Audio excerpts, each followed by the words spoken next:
কংগ্ৰেছৰ অৱস্থা নোহোৱা গৈছে আৰে কংগ্ৰেছ যি পায় তাকে এটা বলকি থাকে কৰবা তেওঁলোকৰ কথা আচ্ছা অচিনাক্তৰ কথা যি আপুনি ক'লে বিজেপি দলে মাজে মাজে কিছুমান বাক্য কিছুমান শব্দ প্ৰয়োগ কৰে কংগ্ৰেছ থাম্বনেল আৰু ষ্টাৰ্টিঙৰ ভিডিঅ'খন দেখি আপোনালোকে অনুমান কৰিব পাৰিলে যে আজি ভিডিঅ'টো মই কিহৰ ওপৰত প্ৰস্তুত কৰিছো আপোনালোকৰ বাবে নহয় জানো ষ্টাৰ্টিঙৰ দেখা পালে আৰু যিহেতু এজন সংখ্যালঘু ব্যক্তিয়ে লাইভ যোগেদি মুখ্যমন্ত্ৰী কেনেকৈ মানে এজন মুখ্যমন্ত্ৰী কি কি গুণ থকা দৰকাৰ হেতাৰো শিক্ষা দিলে এই ভিডিঅ'টোতে আপোনালোকে দেখা পাব সকলোখিনি তেন্তে আহক ৰাজ পলম নকৰো ভিডিঅ'টো আপোনালোকৰ মাজলৈ আগবঢ়াই দিওঁ সম্পূৰ্ণ ভিডিঅ'টো আপোনালোকে চাব ইণ্টাৰেষ্টিং হ'বলৈ গৈ আছে অসম আন্দোলনৰ পিছত ইমানেই অচিনাক্ত লোকে ভৰি পৰিছে যে অসমীয়া যুৱক যুৱতীসকলৰ হাতৰ পৰা মানে অৰ্থনীতিটো গুচি গৈছে বেলেগ মানুহৰ হাতলৈ এই অচিনাক্ত লোক কোন স্বাভাৱিক কথা এটো আপুনি আমি সকলো কমন কথা যিসকল মানুহক আমি চিনাক্ত কৰিব নোৱাৰো যিবোৰ বাহিৰৰ কিছুমান মানুহ আহিছিলে বা মানুহবোৰে আহি ইতিমধ্যে অসমৰ বজাৰ অসমৰ মাটি অসমৰ মানে গুটেই ব্যৱস্থাটো তেওঁলোকে নিজৰ দখলত নিবলৈ চেষ্টা কৰিছে এই মানুহখিনি অচিনাক্ত আৰু এই অচিনাক্ত মানুহখিনিৰ বিৰুদ্ধে মুখ্যমন্ত্ৰী ডাঙৰীয়া আৰম্ভণিৰ পৰা এটা ফাইট কৰি আছে যে জাতিটো যাতে সুৰক্ষিত কৰিব পাৰে অসমখন যাতে ৰক্ষা কৰিব পাৰে অসমৰ ভৱিষ্যত নিৰাপদ কৰিব পাৰে উঠি অহা প্ৰজন্মক যাতে তেখেতে নিৰাপদ কৰি ৰাখিব পাৰে তাৰ কাৰণে এই কথাখিনি মানুহক বাৰে বাৰে তেখেতে এৱেৰ কৰি আছে যে কাৰণ এই মানুহবিলাক আজি বহুত বছৰ আগতে সোমাই গ'ল বিভিন্ন ধৰণে সোমাই গ'ল তেওঁলোকে ইয়াত মানে এই অচিনাক্ত মানুহবোৰে ইয়াত থিতাপি ল'লে মুখ্যমন্ত্ৰীয়ে কৈছে যে বাছত অচিনাক্ত লোক তাৰপিছত প্ৰদেশ কংগ্ৰেছৰ সভাপতি ভূপেন বৰাই ৰিপ্লাই দিছে যে এতিয়া অসমৰ মুখ্যমন্ত্ৰীয়ে ৩২ লাখ যুৱক যুৱতীক নিবনুৱা যুৱক যুৱতীক বাছ ড্ৰাইভাৰ কৰিব নেকি আচ্ছা ভূপেন বৰা ডাঙৰীয়া কি কৈছে সেইবোৰ বৰ এটা গুৰুত্ব দিয়াত লাভ নাই ভূপেন বৰা ডাঙৰীয়া ক'বই কথাবোৰ ভূপেন বৰা ডাঙৰীয়া কথাবিলাক বৰ বেছি আমি গুৰুত্ব সহকাৰে এই কাৰণে নলওঁ যে তেওঁ মানে এটা খুব ফ্ৰাষ্ট্ৰেশ্যনত গৈছে কোন মুহূৰ্তত তেখেতৰ সভাপতি আসনখন গুচি যায় তাৰ ঠিকনা নাই গৌৰৱ গগৈ পৰা যুদ্ধ কৰিছে তেওঁৰ বিৰুদ্ধে কংগ্ৰেছৰ ভিতৰত বিৰাট ফাইট চলিছে কোন মুহূৰ্তত মানে ৰকিব কি আপোনাৰ ভূপেন বৰা চকী হৈ ৰ'ব লাগে তাৰ ঠিকনা নাই চকীখন ৰক্ষাৰ কাৰণে ভূপেন বৰাই নিজৰ স্বাৰ্থত চকীখন ৰক্ষাৰ কাৰণে ভূপেন বৰা নিজৰ স্বাৰ্থত মুখ্যমন্ত্ৰী ডাঙৰীয়া সমন্বিতে চৰকাৰখনক হকে বিহকে যেনেকে তেনেকে তা আক্ৰমণ কৰি থাকে যাতে কংগ্ৰেছৰ মানুহসকলে ভাবে যে এখেতে ঠিকে ফাইট কৰি আছে এটা এনেকুৱা এটা ধাৰণা দিবলৈ ভূপেন বৰাই ঠিক কৰে একেবাৰে ভূপেন বৰাৰ মানে যিটো আক্ৰমণ ভূপেন বৰাৰ যিটো সমালোচনা এইটো বৰ গুৰুত্বপূৰ্ণ দিশ নহয় আজিৰ তাৰিখত মই আপোনাক তাৰ আগতে দুটা কথা অন্য কথা কৈ লওঁ যে কংগ্ৰেছৰ আৰু আপৰ যি দুগৰাকী প্ৰতিনিধিয়ে বিভিন্ন কথা ইতিমধ্যে কৈছে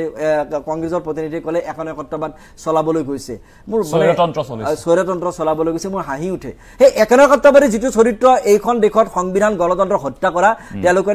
নেত্ৰী আছিল ইন্দিৰা গান্ধী সেই ইন্দিৰা গান্ধীয়ে এখন দেশৰ গণতন্ত্ৰক কবৰ দিছিল সেইটো 2.5 বছৰৰ কাৰণে গণতন্ত্ৰক কবৰ দিছিল তেওঁলোকৰ নেত্ৰী ইন্দিৰা গান্ধীয়ে আৰু স্বৈৰতন্ত্ৰৰ কথা তেওঁলোকে এটা ক'বলৈ আহে লাজ নালাগে এইবোৰ কথা ক'বলৈ ওপৰলৈ থোৱালে নিজৰ মুখত পৰে স্বৈৰতন্ত্ৰ তেওঁলোকে আমাক শিকাই দিছে দেশৰ জনসাধাৰণক স্বৈৰতন্ত্ৰৰ অত্যাচাৰ কি স্বৈৰতন্ত্ৰৰ সেই নিৰ্মম সত্য কি বস্তু এইটো তেওঁলোকৰ ইন্দিৰা গান্ধীয়ে কংগ্ৰেছে ইতিমধ্যে দেশৰ জনসাধাৰণক শিকাই দিছে এই তিনিজনে কৈছে ঋণৰ কথা বাৰে বাৰে ঋণ হৈছে মই তেখেতক সুধিছিলোঁ আজি পাঞ্জাৱৰ ঋণ কিমান জানে জিএছডিপিৰ 44%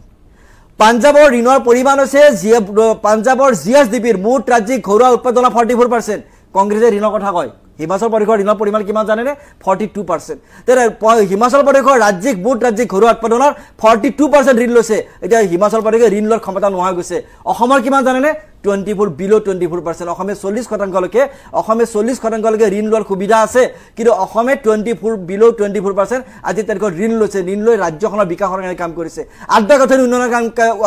উন্নয়নৰ কাম কৰিছে আজি পাঞ্জাৱ দেউলীয়া হ'বলৈ গৈ আছে হিমাচল প্ৰদেশ দেউলীয়া হৈ গ'ল কালি তেওঁলোকৰ নেত্ৰী আজি প্ৰিয়ংকা গান্ধীৰ তেওঁলোকৰ বক্তব্যতে ওলাই পৰিছে হিমাচল প্ৰদেশৰ কথা আমি ক'বলগীয়া হোৱা নাই তেওঁলোকৰ নেত্ৰীয়ে তেওঁলোকৰ চৰকাৰৰ কথা কৈছে আজি এনেকুৱা দূৰপাছত হিমাচল প্ৰদেশ ভুগিছে আৰু সেই কংগ্ৰেছে তেওঁলোকৰ মিত্ৰ দল যিবোৰ আছে আজি মই ঋণৰ মেটাৰটো এইকাৰণে উলিয়াইছো তেওঁলোকৰ মিত্ৰ দল আছে ডিএমকে আপোনাৰ তামিলনাডুত 8 লাখ কোটি টকাৰ ঋণ তেওঁলোকৰ মিত্ৰ দল আছে পশ্চিমবংগত আজি 6 লাখ কোটি টকাৰ ঋণ আজি তেলেংগানাত আছে 5 লাখ কোটি টকাৰ ঋণ তেওঁলোকৰ চৰকাৰবোৰৰ এই অৱস্থা ঋণ ল'বই আমিতো তেওঁলোকক প্ৰশ্ন কৰা নাই পশ্চিমবংগক প্ৰশ্ন কৰা নাই ৰাজস্থানক প্ৰশ্ন কৰা নাই আমি আজি আমাৰ তেলেংগানাক প্ৰশ্ন কৰা নাই তামিলনাডুক প্ৰশ্ন কৰা নাই কাৰণ ঋণটো আমি ভাবোঁ যে আমি বিজেপি দলে ভাবোঁ ঋণটো লৈ ৰাজ্যখনৰ আন্তঃগাঁথনি উন্নয়নৰ কাৰণে কিন্তু তেওঁলোকৰ যিবোৰ দলৰ অসমত যিসকল নেতা আছে তেওঁলোকৰ মতে ঋণ ল'ব নালাগে ৰাজ্যখন বেকৱাৰ্ড হৈ থাকিব লাগে আজি ৰাজ্যখনৰ যিটো দ্ৰুত উন্নয়ন এই দ্ৰুত উন্নয়ন তেওঁলোকে বাধাগ্ৰস্ত কৰিবৰ কাৰণে মানুহক বিভ্ৰান্ত কৰিবৰ কাৰণে এই কথাবোৰ তেওঁলোকে কৈ থাকে এতিয়া কংগ্ৰেছ হওক আপ হওক এই দলবিলাকৰ অৱস্থা মই যিটো দেখিছোঁ তেওঁলোকৰ সাধাৰণ মানুহৰ লগত বা প্ৰ' পিপুল তেওঁলোকৰ কোনো পলিচি নাই তেওঁলোকৰ মাত্ৰ এটাই পলিচি চৰকাৰ বিজেপি দলক ক্ষমতাৰ পৰা আঁতৰাব লাগে তেওঁলোকে ক্ষমতাত আহিব লাগে তেওঁলোকৰ পলিচি লৈ হৈছে সেইটো আৰু বিজেপি দলৰ পলিচি হৈছে এই যিবোৰ দল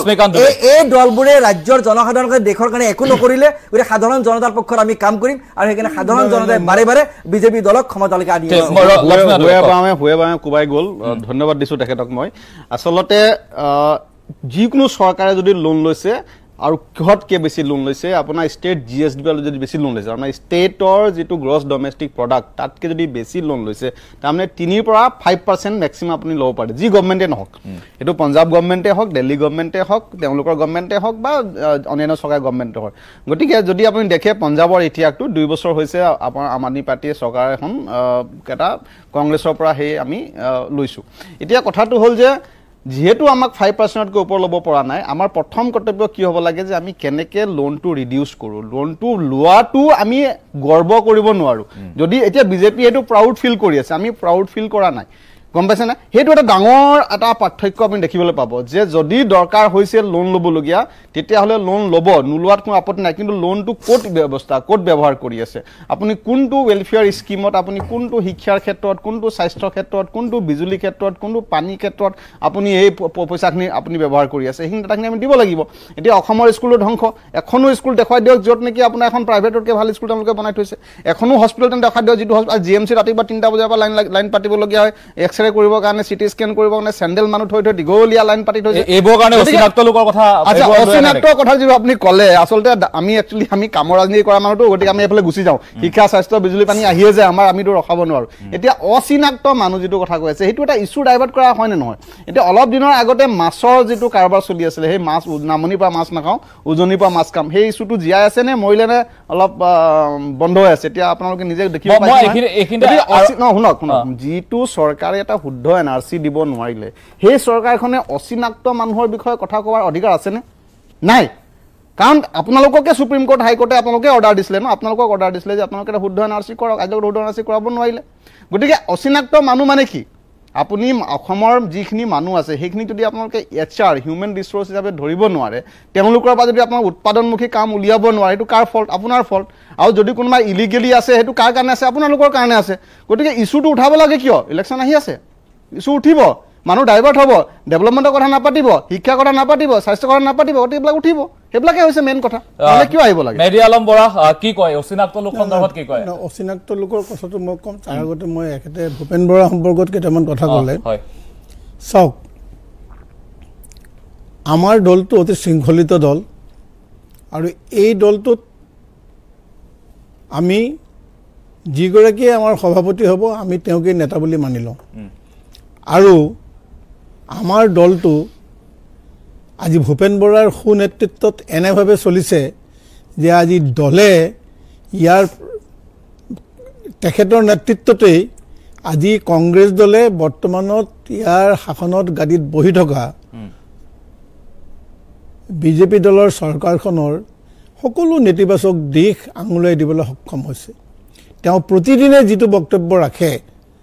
প্ৰতিটো বক্তব্যতে কিন্তু এই চৰকাৰখনৰ যিখিনি তেওঁলোকে ভুল কৰিছে সেই ভুলবোৰ উদঙাই দি আছে গতিকে ভূপেন বৰা সম্পৰ্কত তেখেতে যিখিনি মন্তব্য কৰিছে সেই মন্তব্যখিনি আচলতে ৰাজনৈতিক মন্তব্য নহয় সেইটো ব্যক্তিগত আক্ৰোশমূলক এটা মন্তব্য গতিকে ভূপেন বৰাই আজি যিখিনি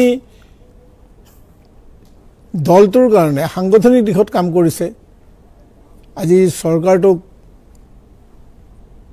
এক্সপ'জ কৰাৰ ক্ষেত্ৰত যিখিনি তেওঁ কথা কৈছে সেইখিনি অসমৰ ৰাইজে চাই আছে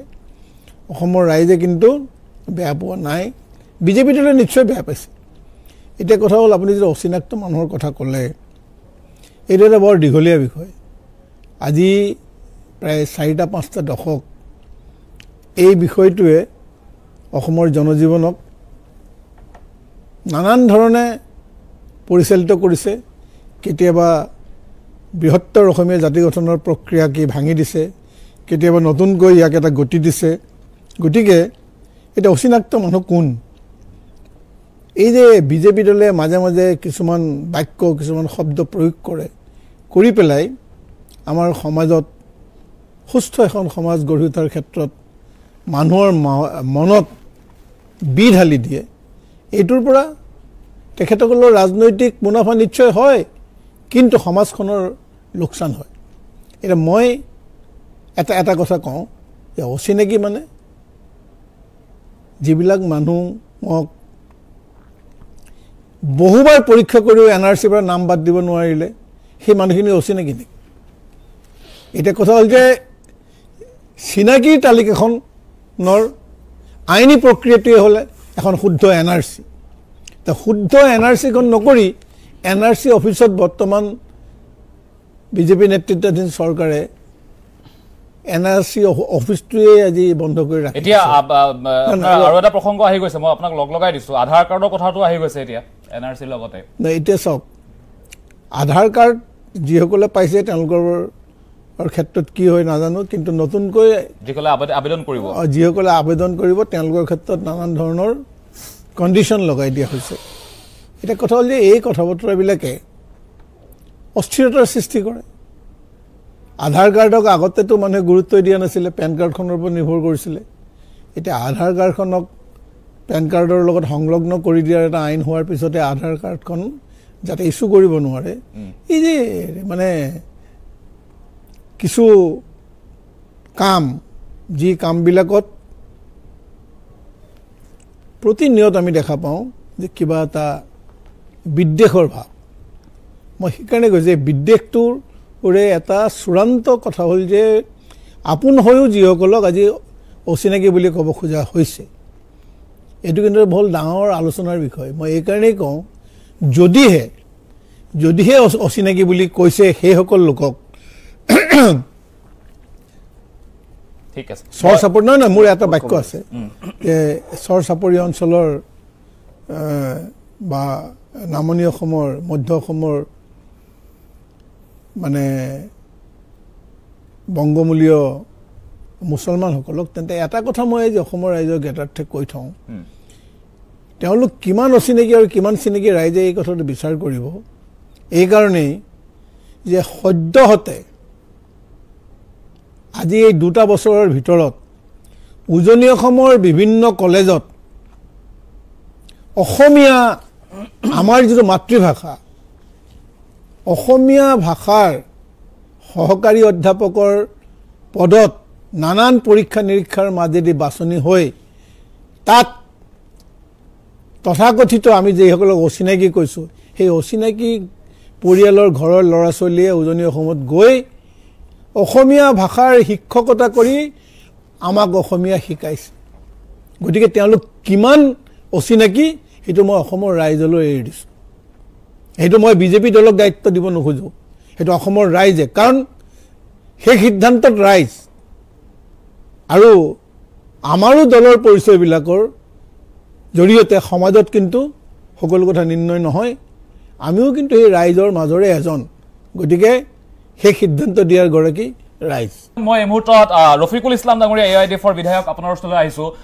অচিনাক্ত মানুহ মুখ্যমন্ত্ৰীৰ মুখত শুনা গৈছে অচিনাক্ত মানুহৰ কথা এই সন্দৰ্ভত প্ৰতিক্ৰিয়া কি আপোনাৰ হয় অসমৰ মাননীয় মুখ্যমন্ত্ৰীসকলৰ কাৰণে হয় আপোনাৰ 3,30,40,00,000 জনতা অসমত বসবাস কৰে প্ৰত্যেকজন নাগৰিকৰ মুখ্যমন্ত্ৰী অসমৰ মুখ্যমন্ত্ৰী ডক্টৰ হেমন্ত বিশ্ব শৰ্মা ডাঙৰীয়া তেখেতে সময়ে সময়ে কিছুমান এনেকুৱা ধৰণৰ কথা কয় কিছু জাতি জনগোষ্ঠীক টাৰ্গেট কৰি আমি লক্ষ্য কৰিছোঁ দুদিনমান আগত তেখেতে বক্তব্য দিছে ঠাইত গৈ যে অচিনাক্ত ব্যক্তিসকলক কিনা বেচা নকৰিব অচিনাক্ত ব্যক্তিকতো মানুহে কিনা বেচা নকৰে যিজন মানুহক চিনি নাপাব এজন মানুহৰ লগত যদি কিনা বেচা কৰে আৰু তেখেতে পাৰ্টিকুলাৰ কিছু জিলাৰ কথা কৈছে ধুবুৰী গোৱালপাৰা আপোনাৰ বৰপেটা মৰিগাঁও নগাঁও এনেকুৱা ধৰণৰ কিছুমান জিলাৰ নাম লৈ তেখেতে কৈছে যে আপোনালোকে 2 টকা বেছি পালেও সেইসকল ব্যক্তিৰ ওচৰত আপোনালোকে মাটি বিক্ৰী নকৰিব এতিয়া এই কথাটোতো আণ্ডাৰষ্টুড যে কোনোবা ব্যক্তি যদি অচিনাকি হয় অচিনাকি মানুহক কিয় মানুহে মাটি বিক্ৰী কৰিব অচিনাকি কাৰণ যিজনৰ লগত বিক্ৰী হ'ব লেনদেন হ'ব টকা পইচা হ'ব সেইজনক মাটি সমজাই দিব লাগিব মাটি বিক্ৰী কৰিলে আগতীয়াকৈ পাৰ্মিশ্যন ল'ব লাগে পাৰ্মিশ্যন সেইজনৰ নামত ওলাব পাৰ্মিশ্যনৰ কাৰণে আপোনাৰ আধাৰ কাৰ্ড দিব লাগে দুয়ো পক্ষৰ মাটি কিনা বেচা হ'লে কিনতা বেচতা দুয়োজন ব্যক্তিৰ ভোটাৰ লিষ্ট আধাৰ কাৰ্ড পেন কাৰ্ড এই ধৰণৰ ডকুমেণ্ট ছাবমিট কৰাৰ পিছতহে পাৰ্মিশ্যন ওলায় তাৰ পিছতহে আপুনি আপোনাৰ মাটিটো হস্তান্তৰ কৰিব পাৰে গতিকে এজন মানুহ যদি আধাৰ কাৰ্ড থাকে তাতে স্পষ্টভাৱে এড্ৰেছ থাকিব ভোটাৰ লিষ্ট থাকিলে তাতে এড্ৰেছ আছে মানুহজনৰ নাম আছে গাঁৱৰ নাম আছে সব আছে গতিকে অচিনাক্ত মানুহকতো কোনেও মাটি বিক্ৰী নকৰে কোনোবা চীন জাপানৰ পৰা আহি পাকিস্তান বাংলাদেশ আৰু আমেৰিকাৰ পৰা আহি তো অসমত মাটি কিনিব নোৱাৰে অসমীয়া নাগৰিক ভাৰতীয় নাগৰিক এখন গাঁৱতে বসবাস কৰা বা চুবুৰীত বসবাস কৰা বা এখন গাঁৱৰ পৰা আন এখন গাঁৱত বসবাস কৰা এনেকুৱা ব্যক্তি এজন আনজনৰ লগত চিনাকি সবৰ লগত নাথাকিলেও যেতিয়া বেচা কিনা হয় এদিন বহে দুদিন বহে তিনিদিন বহে চিনাকি হয় আকৌ যেতিয়া ডকুমেণ্টছখিনি ছাবমিট কৰা হয় তেতিয়া ধুনীয়াকৈ পৰিচয় হৈ যায় আৰু এইসকল অসমীয়া এজনে আনজনৰ ওচৰত মাটি বিক্ৰী হয় ইয়াতে বিভিন্ন ধৰ্মাৱলম্বী মানুহ হ'ব পাৰে হিন্দুৱে মুছলমানৰ ওচৰত মাটি বিক্ৰী কৰে মুছলমানে হিন্দুৰ ওচৰত বিক্ৰী কৰে খ্ৰীষ্টানে মুছলমানক বিক্ৰী কৰে মুছলমানে খ্ৰীষ্টানক বিক্ৰী কৰে এইবিলাক আদান প্ৰদান হৈ থাকে তাতে ধৰ্ম কোনেও নেদেখে তাতে চোৱা হয় নাগৰিকত্ব এই ৰাষ্ট্ৰৰ আছে নে নাই অসমীয়া হয় নে নাই ভাৰতীয় হয় নে নাই সেইজন ইয়াৰে মানুহ হয় নে নাই এই কথা বাৰ্তাবিলাক চাই মেলিয়ে মানুহে মাটি বিক্ৰী কৰে এতিয়া মুখ্যমন্ত্ৰী এই কথাটোৰ উদ্দেশ্য কি তেখেতে নিজেই বিশ্লেষণ কৰিলে ভাল কিন্তু এইটো মানুহে বুজিবলৈ বাকী নাই তেখেতে হয়তো এছাম মানুহক টাৰ্গেট কৰি কিছু জনগোষ্ঠীক টাৰ্গেট কৰি তেখেতৰ উদ্দেশ্য এইটোৱে এতিয়া সাংবিধানিক পদত আছে একেবাৰে খোলাখুলি ক'বলৈ হ'লে তেখেতৰ হয়তো অলপ মানে ভাবিছে যে এইবাৰ অচিনাক্ত বুলি কৈ দিওঁ কেতিয়াবা সন্দেহযুক্ত বুলি কৈ দিয়ে কেতিয়াবা অচিনাক্ত বুলি কৈ দিয়ে কেতিয়াবা আকৌ কিবা কৈ দিয়ে এতিয়া কেইটামান ভোট পালে সামগ্ৰীৰ পৰা সেইকাৰণে হয়তো এই সন্দেহযুক্ত বিদেশীৰ পৰিৱৰ্তে অচিনাক্ত কৰিলে অলপ নৰম শব্দ ব্যৱহাৰ কৰিলে আকৌ দুটামান ভোট যাতে পায় ৰাস্তাটো অলপ মুকলি কৰি ৰাখিলে তেখেতে তো এই সব কথা বাৰ্তা শোভা নাপায় মাননীয় মুখ্যমন্ত্ৰী ডাঙৰীয়া ৰাজ্যখনৰ মুৰব্বী 3,40,00,000 জনতাৰ আপুনি মুৰব্বী হয় সকলো জাতি জনগোষ্ঠীৰ আপুনি মুখ্যমন্ত্ৰী সকলো জাতি জনগোষ্ঠীৰ পৰা কম বেছি পৰিমাণে আপুনি ভোট পাইছে সকলো জিলাত আপোনাৰ প্ৰতিনিধি আছে নাথাকিলেও আপোনাৰ দায়িত্ব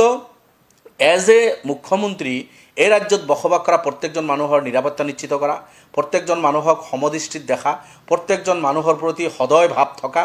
আৰু এই সব এজন মুখ্যমন্ত্ৰীৰ মই ভাবোঁ প্ৰাইমাৰী মানে এইবিলাক গুণ থাকিব লাগে গতিকে আপুনি এনেকুৱা ধৰণৰ কথা বাৰ্তা কৈ আপোনাৰ এই চকীৰ পদমৰ্যাদাটো লাগম নকৰিব আপোনাৰ প্ৰতি আহ্বান থাকিল আপুনি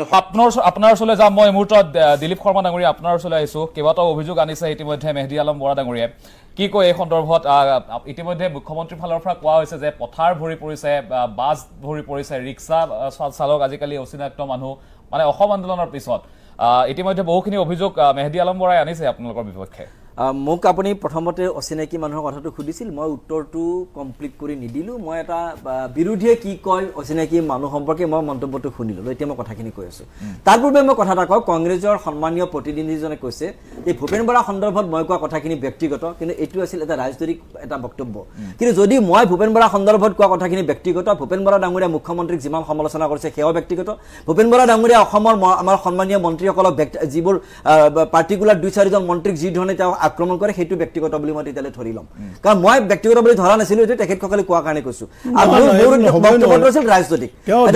ভূপেন বৰা এজন ব্যক্তি নহয় ভূপেন বৰা এটা দলৰ সভাপতি ভূপেন বৰা এটা দলৰ সভাপতি সেইকেলা সভাপতি পদ দলৰ সভাপতিয়ে কোৱা কথা পদত থকা দলীয় বক্তব্য ব্যক্তিগতজনক আমি কথা কোৱা নাই আপুনি কোৱা কথাখিনি ব্যক্তিগত তেতিয়ালে ভূপেন বৰা ডাঙৰীয়া মুখ্যমন্ত্ৰী কোৱা কথাখিনি ব্যক্তিগত মই আপোনাৰ দলৰ বক্তব্য কিন্তু ব্যক্তিগত হেতু ৰাজনৈতিক মই এটা উন্নত বিষয়লৈকে আছো অচিনাকি কথা এই যে অচিনাকি মানুহ বুলি যিটো কথা আহি আছে এই কংগ্ৰেছৰ কাৰণে অচিনাকি মানুহে যদি অসম ভৰপুৰ হৈছে কংগ্ৰেছৰ কাৰণে তাতকৈ সুখৰ কথা একো নাই আজি বটদ্ৰৱা সত্ৰ চাৰিপিনে অচিনাকি মানুহে ঘেৰি ধৰিছে চানি ধৰিছে কংগ্ৰেছে উচ্ছেদ কৰিলে আজি বৰপেটা সত্ৰ আপোনালোকৰ চৰকাৰ উচ্ছেদ কৰি দিলে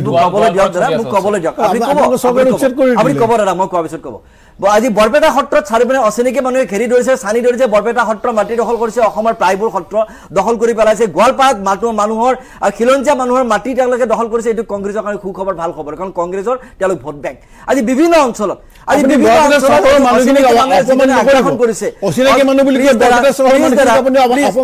আপুনি কব দাদা আপুনি ভুল কথাটো কৈ গৈ আজি অসমৰ বিভিন্ন প্ৰান্তত যি ধৰণে অচিনাকি মানুহে চানি ধৰিছে কৰি তুলিছে এইটো কবলৈ সুযোগ দিব কিন্তু সেইটো কংগ্ৰেছৰ কাৰণে ভাল খবৰ, কাৰণ অচিনাকি মানুহে অসম যিমান চানি ধৰে, অচিনাকি মানুহে যিমান প্ৰভুত্ব চলায়, ৰাজত্ব চলায়, কংগ্ৰেছৰ কাৰণে তাতকৈ ভাল খবৰ আৰু একো হ'ব নোৱাৰে। কিন্তু বিজেপি দলে সেইটো মানি কেতিয়াও নলয়, কাৰণ বিজেপি দল অসমীয়াৰ খিলঞ্জীয়াৰ পক্ষত, বিজেপি দল জাতি জনগোষ্ঠীৰ পক্ষত। অসমৰ প্ৰতিটো জাতি জনগোষ্ঠী খিলঞ্জীয়া মানুহক ৰক্ষণাবেক্ষণ সুৰক্ষিত কৰাৰ দায়িত্ব প্ৰধান আৰু মূল কৰ্তব্য আছে বিজেপি দলৰ। সেইটো বিজেপি দলে ভালকৈ বুজি পায়, আৰু সেইকাৰণে মাননীয় মুখ্যমন্ত্ৰীৰ নেতৃত্বত আমি ডক্টৰ হিমন্ত বিশ্ব শৰ্মা ডাঙৰীয়াই আজি অসমৰ প্ৰতিটো জাতি জনগোষ্ঠী খিলঞ্জীয়া মানুহক ৰক্ষা কৰিবৰ কাৰণে, ৰক্ষা কৱচ দিবৰ কাৰণে তেখেতে বিভিন্ন ধৰণে বলিষ্ঠ পদক্ষেপ গ্ৰহণ কৰিছে। আজি অসম ৰাজহ ভূমি আইন তেখেতে সংশোধন কৰিছে, সংশোধন কৰি তেখেতে এনেকুৱা ব্যৱস্থা কৰিছে 3টা প্ৰজন্মৰ মানুহে সেই ঠাইত থকা তেওঁলোকে মাটি ক্ৰয় বিক্ৰয় কৰিব পাৰিব, তাৰ আগৰ তাৰখিনি কৰিব নোৱাৰিব। এই ধৰণৰ যিখিনি তেওঁলোকে ইতিমধ্যে তেখেতে যি ব্যৱস্থা গ্ৰহণ কৰিছে, এই ব্যৱস্থা গ্ৰহণৰ জৰিয়তে খিলঞ্জীয়া মানুহখিনি সুৰক্ষিত হ'বলৈ গৈছে, থলুৱা মানুহখিনি সুৰক্ষিত হ'বলৈ গৈছে। কংগ্ৰেছেতো এইবোৰ বেয়া পাব, কংগ্ৰেছে কেনেকৈ এইবোৰ ভাল পাব কওক? কংগ্ৰেছৰ মূল ভোট বেংকত আঘাত পৰিছে, মূল যিখিনি ভোট বেংকৰ মানুহখিনিয়ে আজি চাওক, তাৰোপৰি কংগ্ৰেছৰ আৰু এটা সমস্যা আছে, তাৰোপৰি কংগ্ৰেছৰ আৰু এটা সমস্যা আছে, মূল তেওঁলোকৰ যে ভোট বেংক বেংকৰ মানুহখিনি আকৌ উন্নয়ন দেখা পায় আজি সমান্তৰালভাৱে। আজি কংগ্ৰেছৰ ভোট বেংকৰ মানুহখিনি আকৌ উন্নয়ন দেখা পায়, তেওঁলোকে বিভিন্ন ধৰণে কল্যাণমূলক আঁচনি তেওঁলোকৰ মাজতো ৰূপায়ণ কৰা দেখা পায়। কংগ্ৰেছে ৰিজেক্ট কৰিছে, এই সামগ্ৰীয়ে প্ৰমাণ কৰি দিলে। তেওঁলোকে দেখিছে মাননীয় মুখ্যমন্ত্ৰী হিমন্ত বিশ্ব শৰ্মা ডাঙৰীয়াক, আজি হিমন্ত বিশ্ব শৰ্মা ডাঙৰীয়াই আজি অসমৰ খিলঞ্জীয়া জাতি জনগোষ্ঠীক ৰক্ষণাবেক্ষণ দিয়াৰ সুৰক্ষিত কৰাৰ লগতে সামগ্ৰিকভাৱে ৰাজ্যখনৰ উন্নতিৰ কাৰণে কাম কৰি গৈছে। এইটো সকলো মানুহ সামগ্ৰীক মই কৈ দিলো, মই সামগ্ৰী আপুনি নকতে মই কৰিছো। সামগ্ৰীত যিখিনি মানুহ আছে তেওঁলোকে দেখিছে যে কল্যাণমূলক কাম আজি কংগ্ৰেছে তেওঁলোকক ভোট বেংক হিচাপে ব্যৱহাৰ কৰিছিল। তেওঁলোকে দেখিছে যে কংগ্ৰেছে সদায় ভোট বেংক হিচাপে ব্যৱহাৰ কৰে, কল্যাণমূলক কাম নকৰে। এই কল্যাণমূলক কাম নকৰে কাৰণে যিহেতু তেখেতসকল আমাৰ ৰাজ্যৰ ভিতৰত আছে, আমাৰ দেশৰ ভিতৰত আছে, প্ৰতিগৰাকী মানুহক ইয়াত থকা প্ৰতিজন মানুহৰ তেওঁলোকে থকা মেলা খোৱাৰ এইটো দায়িত্ব এখন চৰকাৰে সদায় গ্ৰহণ কৰে সাংবিধানিকভাৱে। হিমন্ত বিশ্ব শৰ্মা ডাঙৰীয়াইও আজি তেখেতসকলৰ যিমান কল্যাণমূলক আঁচনি, চৰকাৰখনৰ যিমান আঁচনি প্ৰতিটো অঞ্চলত ৰূপায়ণ কৰিছে, কোনো হিনদেৰি কৰা নাই, কোনো পাৰ্থক্য ৰখা নাই। এইকাৰণে কৰে যে মানুহ হিচাপে মানৱীয়তাৰ খাতিৰত সকলো কাম তেখেতে কৰি গৈছে। আৰু সেইকাৰণে কংগ্ৰেছৰ ভোট বেংকৰ কিছুমান মানুহ যিখিনি শিক্ষিত মানুহ, কংগ্ৰেছে যিখিনি মানুহক সদায় শোষণ কৰি আহিলে, সদায় নিপীড়িত যিখিনি মানুহ নিপীড়িত কংগ্ৰেছৰ দ্বাৰা, সেই মানুহখিনি শোষিত লাঞ্ছিত বঞ্চিত কংগ্ৰেছৰ দ্বাৰা, সেই মানুহখিনি আজি কংগ্ৰেছৰ প্ৰতি মোহভংগ হৈছে। কংগ্ৰেছৰ তাতো এটা বিজেপিৰ প্ৰতি যে খিলঞ্জীয়া মানুহ কংগ্ৰেছৰ লগত নাই, খিলঞ্জীয়া জাতি জনগোষ্ঠীৰ কংগ্ৰেছৰ লগত নাই, যিখিনি কংগ্ৰেছক এৰিব লৈছে। এই কংগ্ৰেছে কংগ্ৰেছৰ অৱস্থা নোহোৱা হৈ গৈছে। আৰে কংগ্ৰেছ যি পায় তাকে এতিয়া বলকি থাকে কৰবাত। মাত্ৰ এটা কথা, এতিয়ালৈকে কংগ্ৰেছৰ এটা উদ্দেশ্য, ৰাজ্য কেনেকে অস্থিৰ কৰিব পাৰো, এই ৰাজ্যখন কেনেকে খামখেয়ালি কৰি দিব পাৰো, হিন্দু মুছলমানৰ কথা